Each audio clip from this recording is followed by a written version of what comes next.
성경 보겠습니다. 창세기 29장 1절입니다.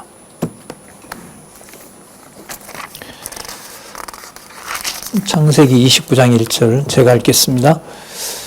야곱이 발행하여 동방 사람의 땅에 이르러 본즉 들에 우물이 있고 그 곁에 양 세 떼가 누웠으니 이는 목자들이 그 우물에서 물을 양 떼에게 먹임이라. 큰 돌로 우물 아구를 덮었다가 모든 떼가 모이면 그들이 우물 아구에서 돌을 옮기고 양에게 물을 먹이고는 여전히 우물 아구 그 자리에 돌을 덮더라. 야곱이 그들에게 이르되 나의 형제여 어디로서뇨? 그들이 가로되 화란에서로라. 야곱이 그들에게서 이르되 너희가 나홀의 손자 라반을 아느냐? 그들이 가로되 아노라. 야곱이 그들에게 이르되 그가 평안하냐? 가로되 평안하니라. 그 딸 라헬이 지금 양을 몰고 오느니라. 예, 지금 야곱이 지금 외삼촌 집으로 도망을 간 거죠. 예, 그리고 거기에서 나홀의 손자 라반을 낳냐고 합니다. 라반은 이제 외삼촌이 되는 거죠. 자, 교재는 우리 의미분석 성경 개론 89페이지에 보시면 창세기 29장부터 36장까지 양쪽 가로 2번이죠. 언약 성취의 실체가 나옵니다. 실제로 이루어지는 내용이 나오는데 그건 결국 그 88페이지에 있는 언약 계승의 실제하고 관계가 되겠죠. 창세기 27장에서부터 28장에 보면 여호와 하나님께서 언약 계승을 아브라함으로부터 이삭에게 하시는 과정에 대해서 우리가 지난 시간에 살펴봤고요. 그 과정을 하나님의 능력으로 하나님의 방법으로 하신다. 그게 이제 주권성이라고 그랬죠. 그렇게 하신다는 사실을 우리가 지난 시간에 살펴봤습니다. 그리고 아버지를 속였지만 결국 아버지는 둘째 아들 야곱에게 언약이 간다는 사실을 알게 되었고 이제 축복하는 내용이 나타났습니다. 그 내용까지 우리가 살펴봤습니다. 그러니까 언약 계승 자체가 목적이 아니죠. 그 언약 계승에서 여호와 하나님께서 살아 계신다는 것을 택한 백성으로 하여금 확증을 해 주시는 겁니다. 그러다 보니 이제 방법이 우리가 생각하지 못하는 방법으로 섭리를 하세요. 그게 이제 하나님 여호와에 대한 속성 가운데 이제 그걸 우리가 주권성이라고 그러거든요. 그러니까 주권성은 언약을 이루시는데 신실하신 하나님이신데 여호와께서 그 여호와의 언약을 당신의 능력으로 이룬다는 사실을 깨닫게 하세요. 그 깨닫게 하는 과정에 사람이 손댈 수 없는 경우를 여호와께서 섭리하시죠. 그게 이제 그 이삭이 야곱에게 그 언약을 계승해 줄 때도 여호와 하나님께서 그렇게 하신다는 사실을 우리가 이제 지난 시간에 살펴봤습니다. 그리고 이제 형이 죽이려고 하니까요.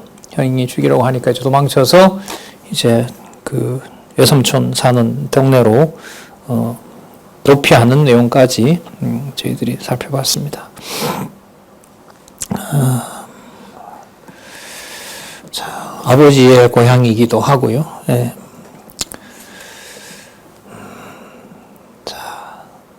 마찬가지입니다. 오늘 우리가 29장에서부터 36장까지 오늘 이제 다 살펴볼 텐데, 이 내용에서도 언약을 성취할 때 여호와께서 어떻게 당신의 살아계신 것을 보여주느냐, 이렇게 접근하는 게 가장 빠릅니다.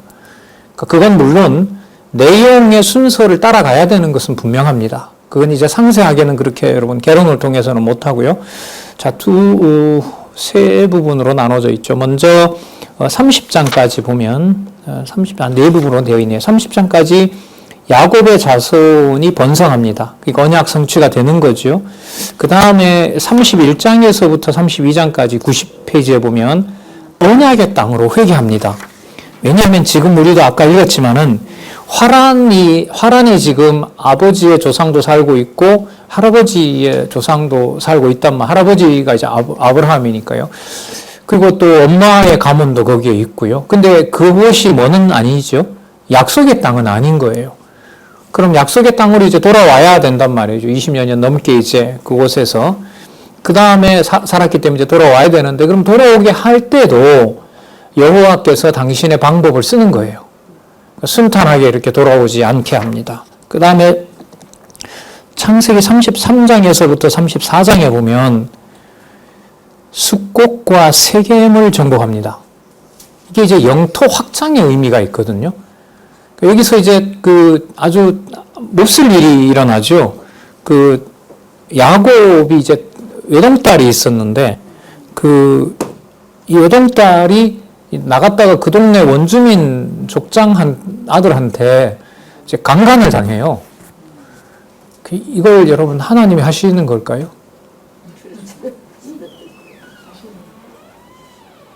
진짜요? 대답을 다들 안 하시는, 몇 분 안 나오셨지만 대답을 다 안 하시는 것 같아요.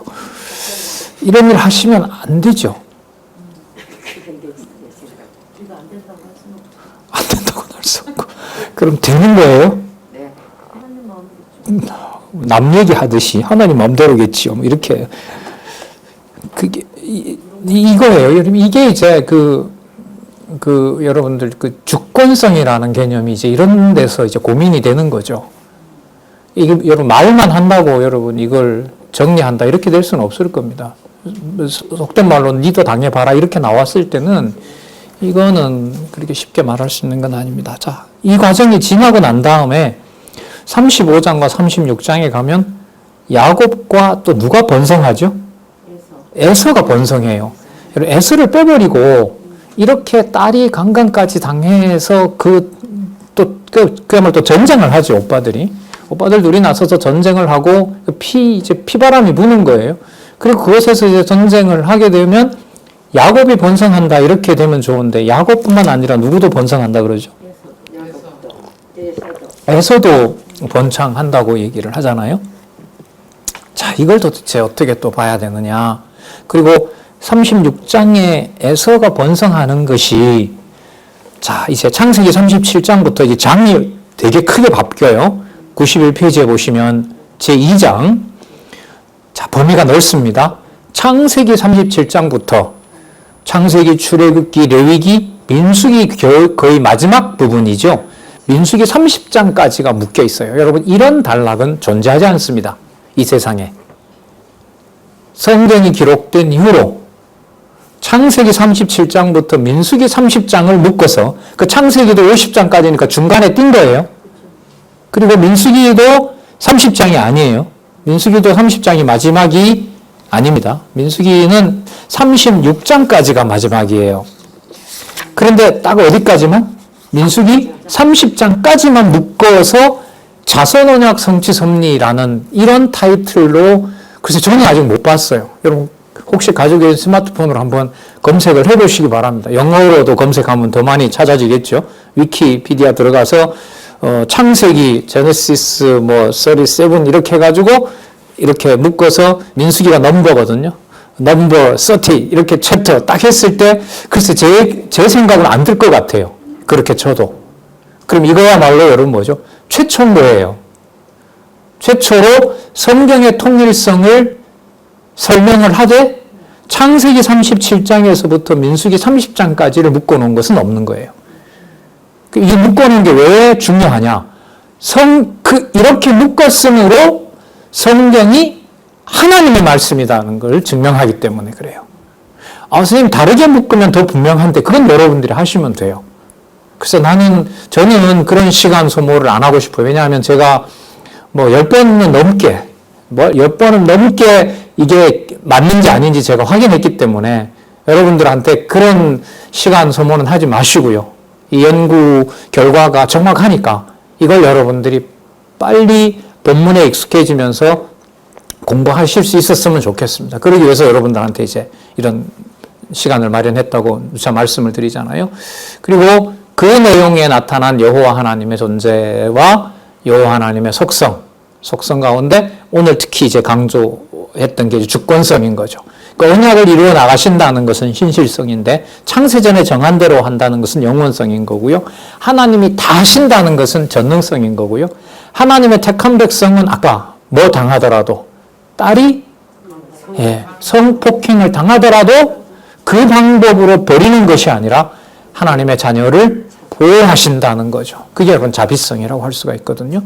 자, 그런 내용들을 살펴볼 텐데 아까 드렸던 질문은 다시 한번 반복하면 창세기 36장 이후에 에서의 자손이 번성한다는 것 다음에 왜 창세기 37장에 요셉이라는 인물이 등장해야만 하느냐. 이게 이제 꼭 설명이 돼야 되겠죠. 왜냐하면 구약 성경의 첫 부분에 제1장이니까 큰 범위잖아요. 창세기 1장에서부터 36장까지를 묶었고 그 다음에 창세기 37장에서부터 민수기 30장이라는 거. 그 다음 좀 설명을 하면 민수기 31장에서부터 신명기, 여호수아, 사사기까지 성경에 아우러지고요. 그 다음에 룻기에서부터 구약 성경 역사서라고 보통 얘기하죠. 룻기, 사무엘상하, 열왕기상하, 역대기상하, 에스라, 느헤미야, 에스더까지 그걸 한 덩치로 묶거든요. 그러니까 구약의 역사서는 크게 네 덩치로 되어 있어요. 창세기 1장에서부터 36장, 창세기 37장부터 민수기 30장. 제목은 자손 언약, 성취 섭리. 좀 더 좁히면 창세기 36장에서 에서 사건이 나왔으므로 창세기 37장에 요셉이라는 사건이 시작해서 민수기 30장까지 간다. 이런 구분은 없는 거예요. 어디에도 없어요. 이게 여러분들과 글쎄요, 모르겠습니다. 저도 대부분의 시간은 이제 국내에 있는 여러분들, 이제 부모님, 여러분들 할머니, 할아버지, 또 아니면 선생님들, 그분들하고 이렇게 같이 공부해 왔습니다만은 이제 모르죠. 하나님께서 여러분들 들은지 모르겠지만은 한 달 전이었죠. 미국의 캘리포니아에 있는 오이코스 대학에서 그 대학 내에 성경신학 학술원을 교과 과정 속에 넣어서 학사과정, 석사과정, 박사과정을 유치했거든요. 그걸 통해서 미국을 통해서 남북 아메리카, 남아메리카, 북아메리카, 그리고 다시 돌아서 태평양으로 안 오고 대서양으로 돌아서 영어권인 영국으로 가서 유럽까지. 또 여러분 중국은 중국어 사용권에서는 지난주에 연락이 왔는데 번역하시는 목사님이 지금 사사기서 번역하고 있어요. 그러니까 창세기, 출애굽기, 레위기, 민수기, 여호수아까지 번역이 끝났고요. 사사기도 15장 번역하시다가 궁금하시다고 연락이 왔더라고요. 그래서 올 한 해 정도 가면 그 역사서가 거의 내년쯤 역사서는 거의 끝날 것 같아요. 굉장히 큰 일인 거죠. 그 일을 지금 이제 중국어권에 지금 가고 있단 말이죠. 그래서 지금 코로나19로 하나님이 일단 막아놓으시고 글쎄 언젠가는 푸시겠죠. 지금까지 있었던 그 세계의 감염병으로 봤을 때 엄청나게 많은 숫자를 내고 여러분들 중세 패스트 알겠지만 종교개혁이 일어나기 전에 유럽 인구 3분의 1까지 죽이잖아요. 그때 참 무서운 역사였어요. 그 패스트를 통해서 무슨 권위가 추락하냐 하면 로마 카톨릭이 추락합니다. 왜? 신부들도 거기서 죽거든요. 주교도. 저 사람들은 하나님하고 맨날 만나는 사람인 줄 알았는데 보니까 죽는 거예요. 주교들도. 도망가고. 교구에 있는 그 백성들을 두고 도망가는 거예요. 자, 그리고 종교개혁 시대 때도 이 패스트가 또 창궐 하는데 그때 독일 같은 경우에 기독교 인구가 많이 늘어나죠. 왜냐하면 그 1517년 종교개혁을 주도했던 마틴 루터라고 여러분들 들어봤죠. 그 마틴 루터의 부인이 간호사였거든요. 본인 집에다가, 그러니까 목사 관저에다가 간호실을 만들어 놓고 거기서 로만 카톨릭이 버리고 간 사람들, 그리고 그 교구에 있는 사람들을 불러서 사람들을 모아다가 거기서 치료하고 격리하고 당시에 뭐가 있겠어요? 물 끓여 마시러도 하고 그 다음에 그 죽은 사람들을 따로 격리해서 거기서 다 매장하고 우리가 마틴 루터 이름은 종교개혁자로도 알고 있는데 실제로 당시에 지금 팬데믹과 관련해서 선생님이 좀 자료를 찾아봤는데요. 사역자, 같은 목사님들은 죽어가요. 그리고 그분들을 자기 손으로 묶고 스위스 같은 데도 그랬어요. 스위스의 그 루체른 호수 에 가면 루체른 호수라는 데가 있는데 거기는 저기 우리 선배들 갔다 오신 여러분 할머니 할아버지들은 루체른 호수 갔다 왔거든요. 그게 칼빈이 그때 목회하던 데인데 거기도 패스트가 창고래요. 그리고 이거 진짜 기억이 잘 안 나네요. 그 스위스에도 그 츠빙글리라고 하는 그 개혁자가 가서 이제 그 종교 개혁을 시작하는데요. 참 이런 섭리를 보면 진짜 하나님의 이 섭리를 해가신다는 것을 이게 입에 함부로 이렇게 담을 수가 없어요. 거기서 본인 부인 죽어요. 그 다음에 사위 죽어요. 그 다음에 딸 죽어요. 그리고 츠빙글리의 가족의 90%가 다 죽어요. 거기서. 그리고 거기서 우리가 말하는 이른바 이제 멘탈 붕괴가 오죠. 도대체 어떻게 할 것인가라고 하는데 서너 명 남은 자기 동료 목회자들과 같이 쭈리히네요. 쭈리히에서 이제 목회를 하는데 거기서 그렇게 시작이 됩니다. 그때 로만 카톨릭은 사제들이 놓고 막 도망가고 그래요.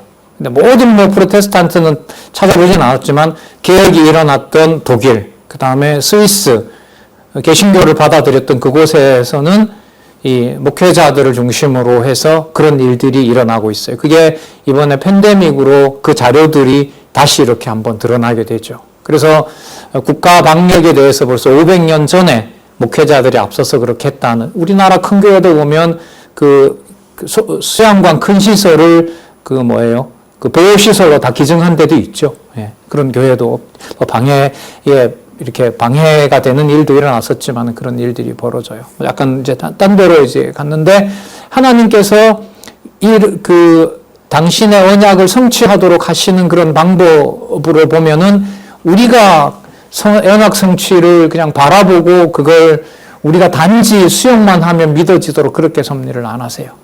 자, 그런 과정들이 지금 여기에 나타난단 말이죠. 그래서 36장의 에서의 본창은 어떻게 보면 버린 민족이잖아요. 택한 백성은 아니란 말이죠. 그런데 물론 나중에 에서 종족에서도 돌아올 자가 있다고 하긴 합니다. 여호와를 알게 된다는 말은 나중에 선지서에 나옵니다만은 그런 과정들을 36장까지 보고요. 36장에 에서의 본창이 나왔으므로 37장에서부터 창세기 37장에서부터 민수기 30장이라고 하는 이 범위 설정, 이게 이제 여기 제목대로 자손 언약 성취 섭리. 자손 언약 성취 섭리 다음에는 무슨 언약일까요? 땅 언약 성취 섭리. 그 다음에 통치 언약 성취 섭리. 이렇게 해서 이른바 역사서라고 하는 창세기서부터 에스더서까지 크게 큰 네 부분 중에 우리는 지금 첫 부분을 배웠어요.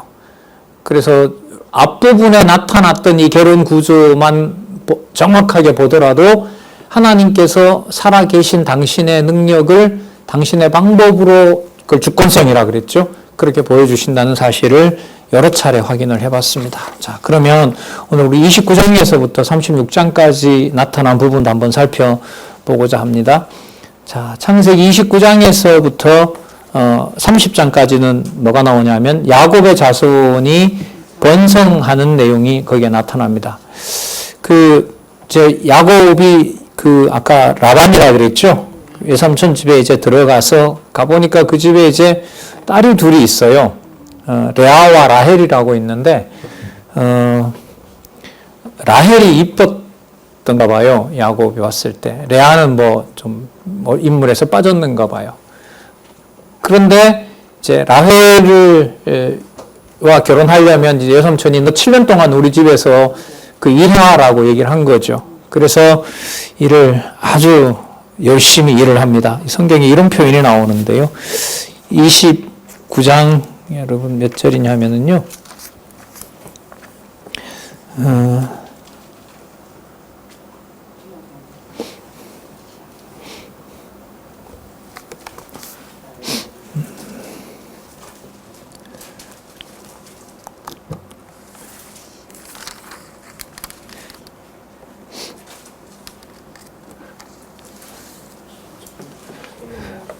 자, 여기 처음에 이제 라헬을 준다고 했는데 참 결혼 사기를 당하는 거예요. 누구 하냐면 삼촌한테, 외삼촌한테. 여러분 이거는 우리 현재 개념으로요. 근친 상간을 넣으면 이게 이해가 안 돼요. 이거는 당시에 어쨌든 자기 민족과 이제 결혼하는 그런 방법으로 이제 하나님이 섭리를 하신 거니까요. 자기 할아버지의 고향에 가서 이제 그쪽 고향의 사람을 만났는데 그게 이제 친족 관계인 거죠. 자, 근데 외삼촌이 이제 라헬을 준다고 했는데, 외삼촌이 이제 머리를 써서, 우리 동네는 동생을 놔두고 먼저 결혼시키는 법이 없다. 그래서, 첫날 밤에 라헬이 아니라 레아를 보내버린 거예요. 자, 잔치는 라헬 잔치를 하고, 신방은 레아하고 꾸미는 이런 어처구니 없는 일을 당하죠. 과거에 제가 수련회인가요? 거기 가서 이제 이걸 그때 어떤 목사님이 강의를 하시는데, 선생님이 강의하시는데, 야곱이 왜 이렇게 속았느냐? 형을 속여 먹고 왔기 때문에 벌을 받는 거다. 이렇게 그렇게 연결을 하더라고요. 예. 그래서 거짓말 하면 안 된다. 거짓말하면 이 도덕 교훈으로 가는 거죠. 그러니까 하나님께서 이런 방법으로 그러면 이제 그게 말이 안 돼. 이 성경을 모르니까 이제 그게 그런갑다 하는 거죠. 그러니까 아버지가 그러면 이삭이 야곱 갈 때 그럼 축복을 한 건 뭘로 봐야 돼요? 맞죠? 아버지가 저주하고 보냈다. 그러므로 와서 외삼촌한테 또 속았다. 이러면 말이 맞아 들어가요. 근데 올 때 아버지나 아버지와 어머니가 다 야곱을 뭐 했어요? 축복하고 보냈거든요. 자, 그러니까 그게 맞지 않는 거죠. 기가 찰 노릇이죠. 결혼 사기를 당하고 삼촌한테 따졌더니까 우리 동네에서는 그렇게 할 수는 없다. 그러면 라헬은요? 그러면 니 7년 더 해라. 그래서 아까 7년이 여러분 짧겠어요? 길겠어요? 자기 사랑하는 사람을 위해서 그렇게 했으니까요. 성경은 어떻게 나오냐면요. 몇 절이죠? 20절인가요? 예, 20절 한번 읽어볼게요. 야곱이 라헬을 위하여 7년 동안 라반을 본사였으나 그를 연애하는 까닭에 너무너무 좋아하는 까닭에 7년을 뭐같이? 며칠같이 진짜 사랑했는가 봐요. 예, 과장된 건가요? 7년을 며칠처럼 그렇게 이제 일을 하게 한 겁니다. 자, 그런데 하나님께서 사랑하는 라헬을 태를 닫아버려요. 이게 여러분 하나님의 주권성인 거예요. 나도 누가 더 많은 자식을 낳아야 돼요? 레아가 낳아야 돼요? 라헬이 더 많이 낳아야 돼요? 라헬이 많이 낳아요. 왜? 좋아하는 사람이고 자기 신부니까. 그리고 좋아하는 사람을 통해서 이제 넓게 보면 자손언약도 이루어지고 그게 우리가 생각하는 아주 합리적인 방식이잖아요. 그런데 하나님이 그렇게 하지 않으세요. 나중에 라헬 태를 열어놓으세요. 하나님께서. 그 약속을 이루시긴 하는데 그게 우리가 짐작하고 우리가 어떻게 조정할 수 있도록 그렇게 하시질 않아요. 그래서 여러분들 선배들이 말씀하시는 거 이렇게 들어보면 일이 안 될 때 하나님께서 당신 살아 계신 걸 또 보이시기 시작하는구나 이렇게들 말씀들을 많이 하세요. 될 때는 내 마음대로 되는 거기 때문에 갈급함이 없단 말이죠. 일이 우리가 생각한 대로 전혀 다른 방향으로 갈 때 그때 그 말씀들을 그 상황을 통해서 하나님 살아 계시다라고 얘기하는 이유가 뭐냐면 바로 이런 말씀들이 머릿속에 입력되어 있기 때문에 그래요. 자, 볼까요? 29장 31절에서부터 30장 24절에 보면은요. 제목이 야곱이 아들들을 얻는 내용이 나오거든요. 자, 레아가 먼저 아이를 낳습니다. 거기 보면 르우벤, 시므온, 레위, 유다 이른바 여러분 이스라엘 12지파가 이제 여기서 태어나게 되는데요. 자, 그랬더니 라헬은 자기가 이제 아이는 낳지는 못하잖아요. 그러니까 화가 나는 거죠. 시기도 나고. 그러니까 몸종을 야곱한테 보내요. 그래서 30장 1절에서부터 8절에 보면 단과 납달리가 태어나요. 자, 아까 4명 나왔고 지금 2명 나왔죠? 6명 나왔죠? 그러니까 레아가 또 열받았어요. 그래? 그럼 내 몸종을 보내겠다. 라고 해서 실바를 보냈는데 갓하고 아셀이 낳았어요. 몇 명이죠? 8명 됐죠. 그러니까 두 여자가 몸종까지 동원해서 뭘 낳기 경쟁을 해요? 애 낳는 경쟁을 시켜요. 하나님이 하실까요? 두 여자가 하는 걸까요? 진짜입니까? 나중에 여러분들이 어머니나 아버지나 할아버지 할머니한테 진짜 믿어지냐고 한번 물어보세요. 참 웃기기도 하지만 하나님께서 해가시는 이런 성취 섭리 방법은 막 이렇게 함부로 얘기하기가 참 두려운 면이 많죠. 자, 거기 보면 레아가 다시 보냅니다. 그래서 이사갈과 스불론과 여기 딸 디나가 태어나요. 이제 이 디나로 인하여 앞으로 하나님이 또 일을 하나 또 준비하고 계신 거죠. 그 다음에 몇 명 낳았죠? 그러면 딸까지 포함해서 아까 4명 낳았죠? 2명 낳았죠? 8명 낳았죠? 10명 낳았죠? 딸까지 11 이렇게 되네요. 그죠? 자, 이쯤 됐을 때 30장 22절에서부터 24절 보세요. 라헬이 태가 열려 잉태하게 되어서 요셉을 낳게 해요. 제일 먼저 낳아야 될 여자가 나중에 이제 베냐민도 태어나거든요. 요셉의 동생이 베냐민인데 바로 이 라헬이 베냐민을 낳고 이제 죽게 돼요. 그러니까 여러분들 그런 말 들어봤는지 모르겠는데 저는 시골에서 그런 말 들어봤어요. 어떤 할머니가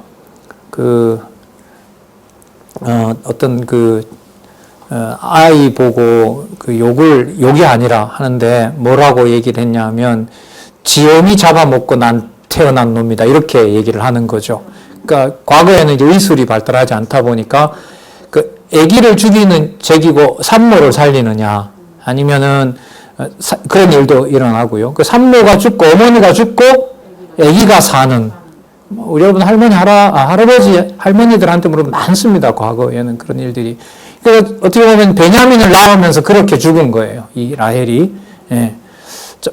야곱으로서는 근심이 애통함이 컸겠죠. 자기가 사랑하는 여자인데 어쨌든 아는데 라헬이 태가 열려 잉태를 하게 돼서 요셉을 낳습니다. 성경은 뭐라고 얘기를 하냐면 하나님께서 태를 열어줬다 그래요. 그러니까 이 말을 왜 굳이 성경은 얘기를 하냐 하면 자손 언약을 성취하는 것을 누가 하신다? 여호와가 하신다는 거예요. 그러면 요분만 그럴까요? 지금까지 일어나는 모든 일들이 여호와가 하시는 걸 알려주는 걸까요? 그래서 이 과정을 사람의 어떤 판단이 아니라 하나님이 해 가신다는 사실을 여러분들 머릿속에 입력이 되어 있어야 어떤 세상에서 어떤 일들이 벌어질 때 그 일을 저 사람이 한다, 저 사람은 맞다, 저 사람은 틀리다, 내가 맞는 거지, 나는 틀렸어, 내가라는 인간 주어가 들어가는 것이 아니라 그 모든 것을 누가요? 여호와께서 하시고 여호와께서 살아계신 증거를 우리에게 보여주는 거구나. 이런 생각이 들어가요. 그래서 선생님이 좀 배우고 또 이렇게 생활하다 보니까 한두 가지 정보로는 안 돼요. 사단의 밥이 돼요. 성경의 내용이 풍부해야 돼요. 단 연결되는 풍부함이어야 돼요.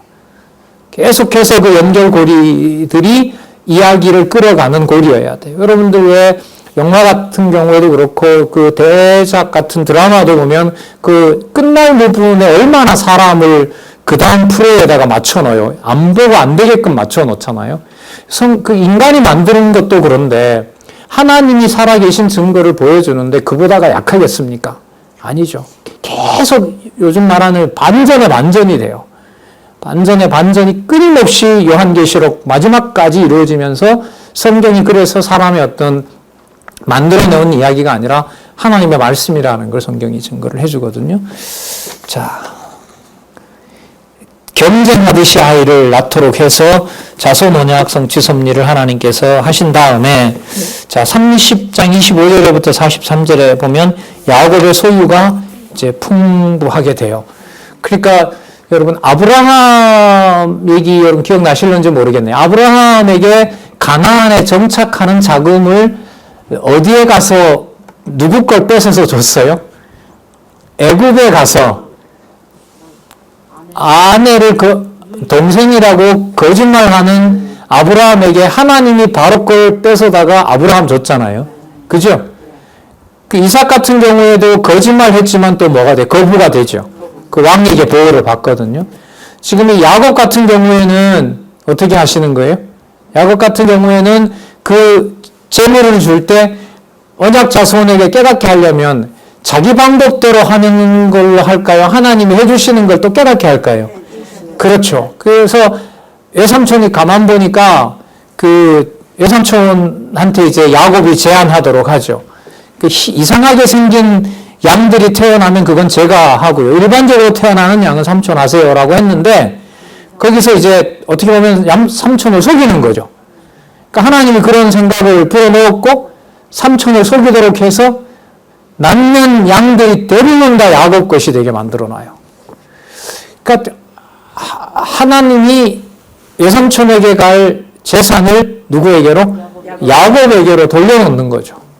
이걸 여러분 도덕적으로 설명을 할 수 있을까요? 그렇죠. 이거는 설명하기가 어려워요. 그러니까 성경은 거기다 맞추면 안 돼요.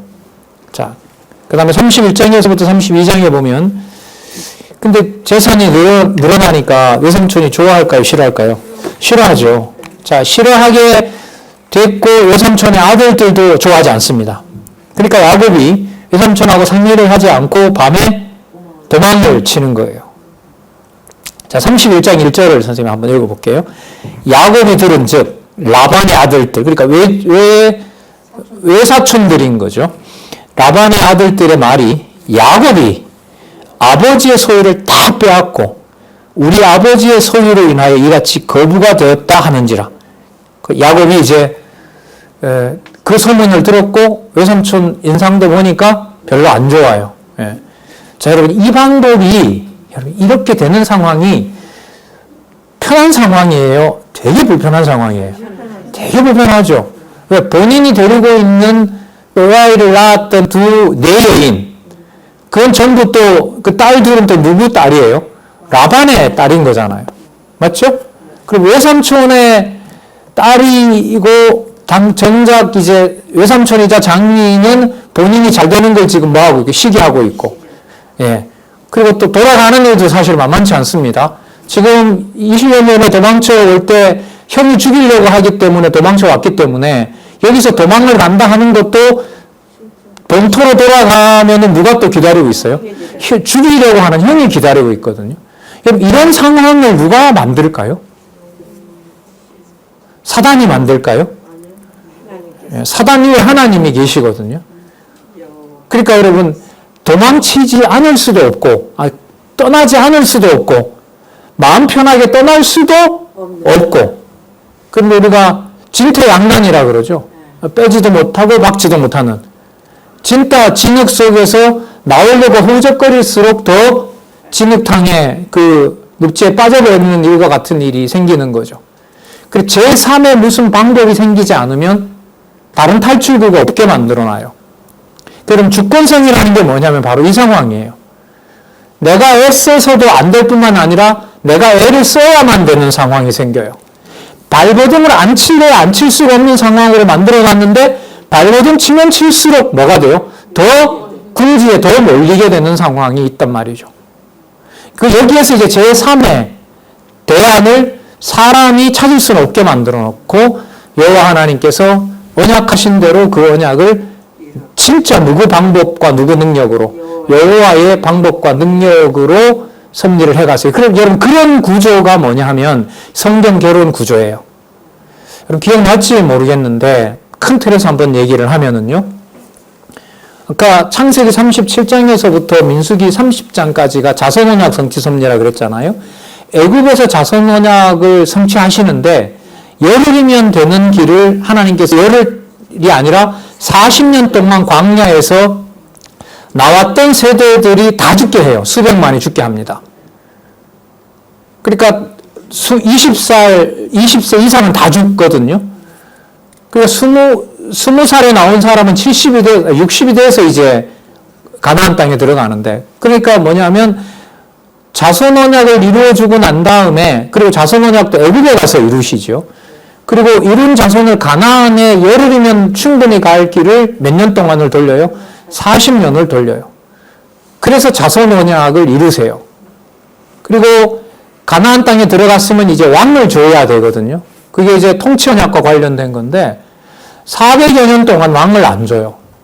다른 나라는 다 왕이 있어서 전쟁도 하고 이제 세금 걷어서 국민을 다스리기도 하고 그렇게 하는데 가나안 땅에 하나님의 언약대로 온 이스라엘 백성들은 왕이 없는 거예요. 그러다 보니 왕이 있는 주변에 있는 나라들로부터 계속 뭘 받을까요? 공격을 계속 받아요. 어떨 때는 땅도 빼앗겼고요. 그 땅도 이미 하나님이 정해준 땅을 다 분배받았는데 하나님이 저 땅을 우리에게 줬는데 대적이 와서 원수들이 와서 그 땅을 다시 뭐 하게 돼요? 빼앗아가는 일이 벌어져요. 그러면 언약대로 이루신다는 분이라는 여호와라는 분이 믿어지겠어요? 안 믿어지겠어요? 안 믿어져요. 근데 그게 과정이에요. 그런 과정이에요. 그리고 나라를 세워주고 난 다음에 하나님께서 그 솔로몬 왕 다윗의 아들이 솔로몬이잖아요. 솔로몬 때 와서 그 나라가 갈라지는 분위기가 생겨요. 왜냐하면 이 솔로몬이 엄청난 세금을 부과하거든요. 그러니까 사람들의 민심이 다 떠나는 거예요, 이제. 그거 가다가 막 첩이 1000명이나 됐다고 하니까요. 그러니까 하루에 들어가는 그 소만 하더라도 수백 마리가 하루에 잡아야 되는 거예요. 그게 전부 다 왕실로 가는 거예요. 근데 그 나라가 다윗 때 통일이 됐는데 솔로몬을 지나서 솔로몬 아들 때에 가서 3대 지나서 다윗으로 보면 3대가 지나서 나라가 뭐가 돼요? 갈라지게 만들어요. 그러면 여러분 통치가 이거는 잘 되는 거예요? 못 되는 거예요? 통치가 안 되는 것처럼 보이잖아요.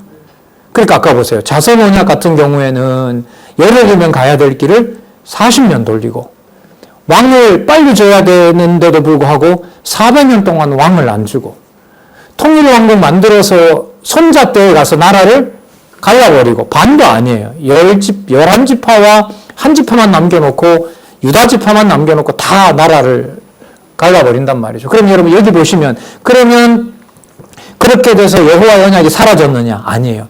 여호와의 언약은 이루어져요. 그럼 왜 이런 과정을 섭리하실까요? 그게 바로 오늘 여러분들에게 강조했던 바로 주권성이라는 거예요. 그러니까 사람의 생각에서 저건 아니지라는 말이 여러분들 입에서 나올 때 그게 신앙인인 우리로서는 그 말이 바로 뭐냐면 주권성의 시작이라고 보면 돼요.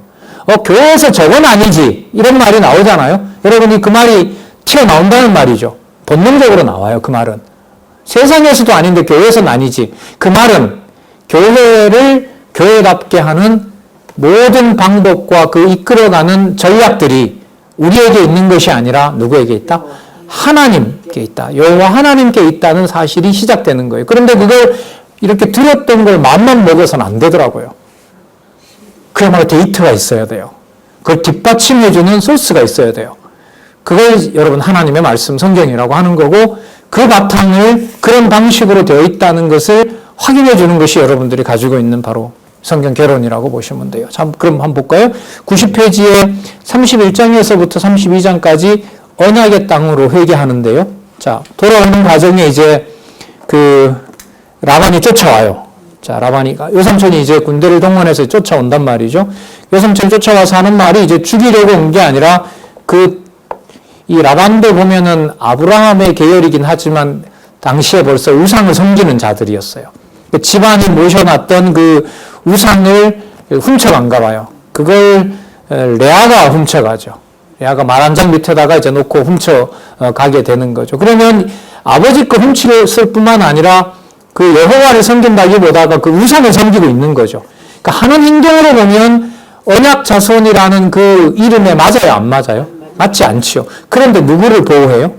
거짓말한 라헬과 야곱을 보호해요. 여러분 그렇다고 거짓말해야 복 받습니다. 이 말을 여기서 하려는 걸까요? 그건 아니에요. 그 말 아니에요.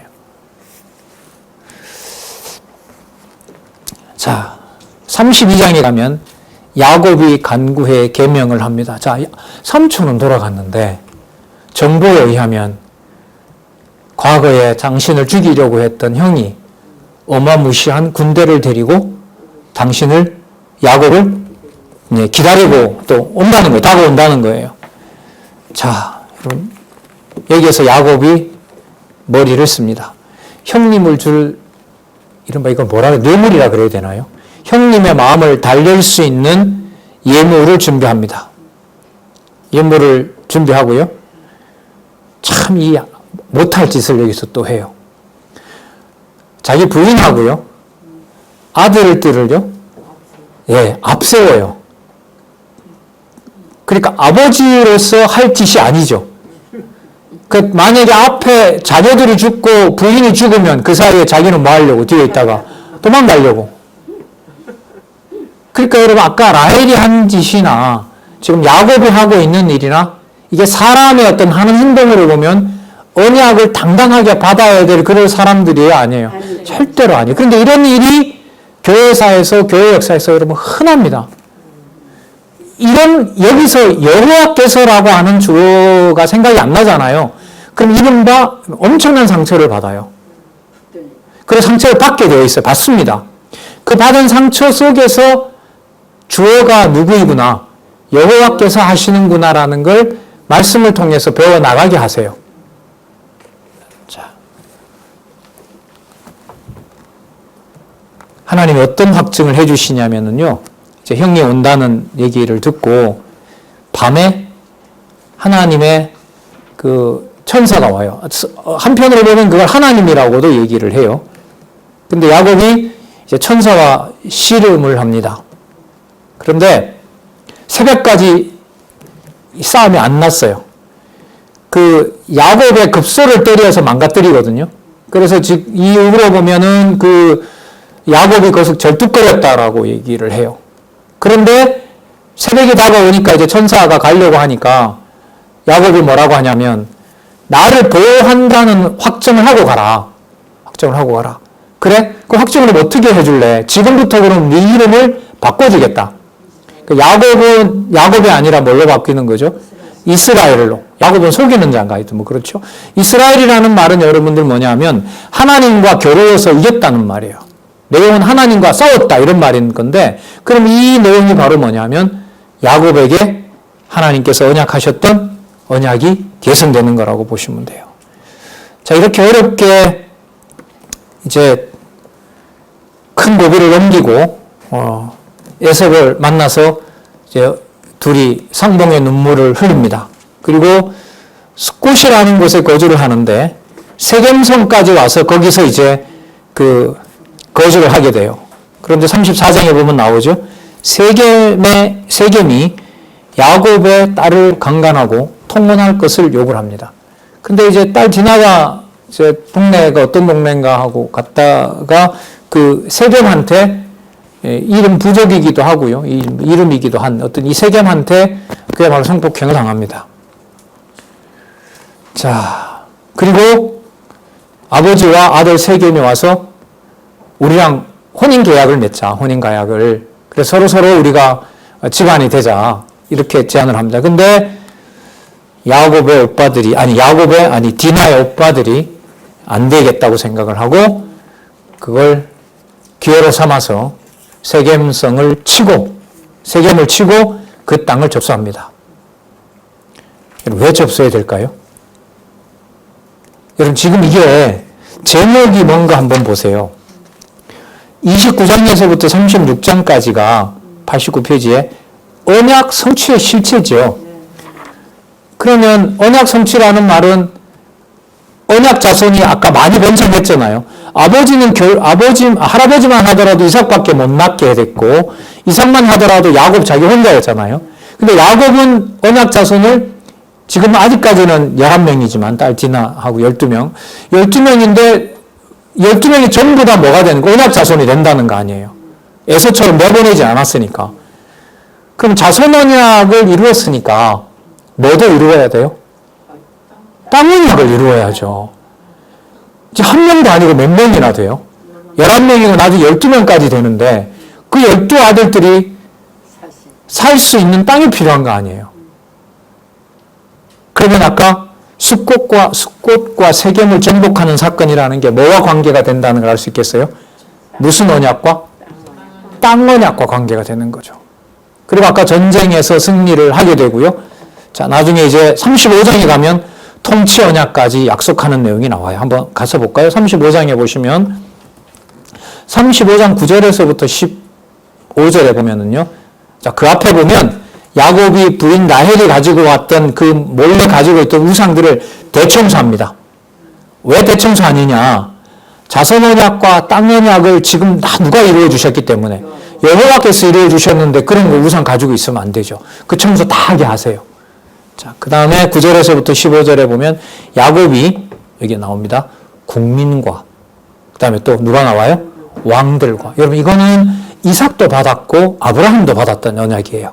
지금 이게 이루어지는 거죠. 그러니까 아까 시작은 자선 언약으로 했죠. 아까 또 뭘 줬습니까? 숙국과 세겜 정복 일대도 정복하게 했어요. 그 다음에 거기서 누가 난다고도 해요? 왕이 난다고도 해요.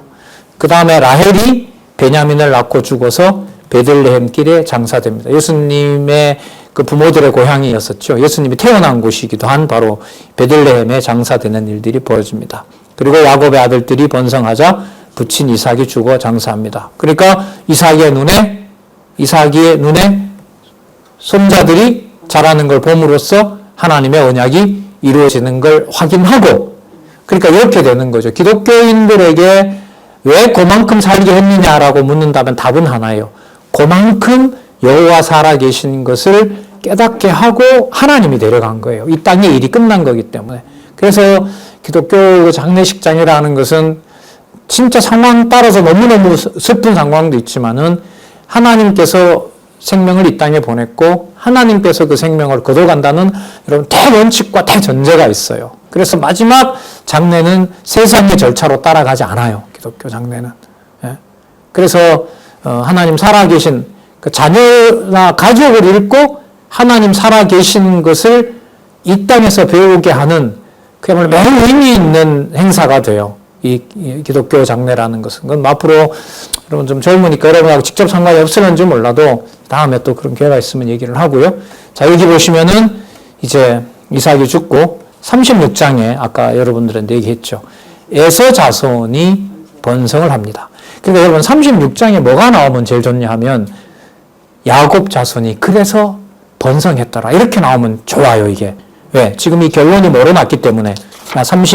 29장에서부터 36장까지 제목이 뭐기 때문에 언약 성취의 실제이기 때문에. 그런데 36장에 보면 누가 번성한다고 나오죠?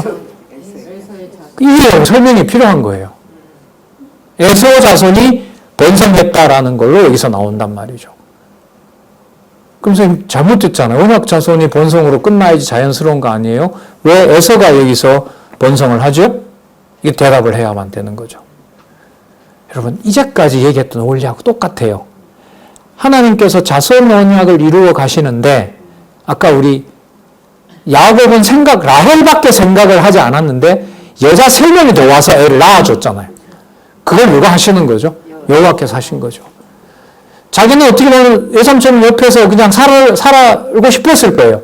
그런데 하나님께서 야곱의 부가 더 많아지도록 해서 외삼촌한테 시기를 받아서 쫓겨나게 하고 도망치듯 나오게 되고 형을 만나서 죽게 됐을 때 하나님께서 또 살려주고 그 다음에 하나님께서 정착을 하도록 왔는데 거기에서 딸이 뭘 당해요? 성폭행을 당해서 비참한 일이 벌어지게 되고 그리고 오빠 레위하고 누가 나가서 완전히 잔인하게 다 죽여버려요. 그러니까 아버지는 또 야단을 쳐요. 그 아들한테. 왜 남의 동네 와서 그렇게 험한 일을 해가지고 우리가 도대체 여기서 어떻게 살려고 한단 말이에요. 이렇게 자식들을 보고 뭐라 하거든요. 근데 이것도 아버지 올바른 처사는 아니죠. 왜? 가나안 땅에 그 딸 원수 갚은 것도 맞고 여동생의 원수를 갚는 것도 이해가 되는 거지만 이 땅에서 뭘 해야 돼요? 생육하고 번성할 땅이거든요. 그러면 그 땅을 차지한 것이 하나님께서 하도록 하셨구나 이렇게 얘기하면 그렇게 또 안 하시는 거죠. 그러니까 누구 방법대로 다 되는 게 아니에요. 야곱의 방법대로 되는 게 아니었어요. 그러면 여러분 36장에 에서 자손이 번창한다는 것은 왜 나오느냐? 35장에 야곱 자손의 번창을 36장으로 연결할게요. 에서 자손이 언약 자손이 아닌 에서 자손이 더 번창하게 보일지라도 야곱 자손이 여호와의 능력으로 더 많이 뭐한다? 번창한다는 것을 확증해 주기 위해서 36장에 에서 사건의 번창이 나와요. 그럼 그런 내용 안 나오는데요? 안 나오는 내용이 아니라 그게 여러분 37장에서부터 민수기 30장까지 내용에 에서보다가 더 왕성한 민족이 이루어진다는 걸 넣어주는 거예요. 그러니까 35장에서 보고 36장에서 지나서 36장이 안 나오고 37장으로 가도 연결은 돼요. 그런데 36장에 들어가면 어떤 효과가 있어요? 눈에 볼 때는 어떤 자손이 지금 더 번창하는 것처럼 보이지만 에서 자손이 더 번창하는 것처럼 보이지만 하나님께서는 당신의 능력으로 언약 자손이 더 번창하도록 그것도 어디에 데리고 가서 애굽에 데리고 가서 이렇게 되는 거예요. 그래서 성경의 연결고리는 너무너무 흥미로워요. 이건 여러분이 성경을 안 읽으면 안 돼요. 안 읽으면 알 수가 없어요. 그래서 여러분들한테 이제 지금은 못 만나지만 여러분들한테 듣고 싶은 질문 중에 가장 제가 관심이 많은 게 뭐냐면 듣고 싶다면은 선생님 이 내용 다음에 왜 이 내용이 나와요? 그리고 그게 여호와의 계시라는 선생님이 얘기하고 또 성경신학에서 이 월요께서 얘기하는 이런 것하고 무슨 상관이 있어요? 도저히 이 사건하고 이 사건은 매칭이 안 되는데 그런 질문을 여러분들이 할 수만 있으면 진짜 좋겠어요. 그 말은 뭘 읽는다는 전제가 되기 때문에 성경을 읽는다는 전제가 되기 때문에 그래서 그런 일들이 여러분들이 성경 공부하는데 아주 좋은 좀 촉매자가 됐으면 좋겠다 이런 생각이 듭니다. 자, 여러분 다음에는요. 창세기 37장에서 민수기 30장을 여러분 다 할 수는 없고요. 일단은 여러분 37장에서부터 50장까지 내용에 자손 보호와 형통 누구 방법대로 또 할까요? 안 나오면 안 될까요? 그렇죠. 여호와 하나님의 방법대로 어떻게 자손을 보호하고 또 형통하게 하는지 좀 살펴볼 겁니다. 그래서 30장에서부터 50장까지 본문을 여러분들이 꼭 읽어주시면 고맙겠습니다. 기도하겠습니다. 하나님 아버지 감사합니다. 하나님의 말씀을 서로 듣게 하시고 또한 전하게 하시고 또 함께 공부하는 다음 세대를 하나님께서 허락해 주셔서 감사드립니다. 어떤 곳에서 어떻게 준비해 놓았는지 저희들은 알 수 없습니다. 그리고 하나님의 말씀을 그냥 단순한 정보로 지식으로 얻어서도 안 된다는 거 또 너무나 잘 알고 있습니다. 간절히 원하옵나니 여호와 하나님께서 진리로 두 세대가 아니 다음 세대와 또 다음 세대가 소통할 수 있도록 하나님의 무한한 긍휼을 베풀어 주시옵소서. 예수님의 이름으로 기도드렸습니다. 아멘.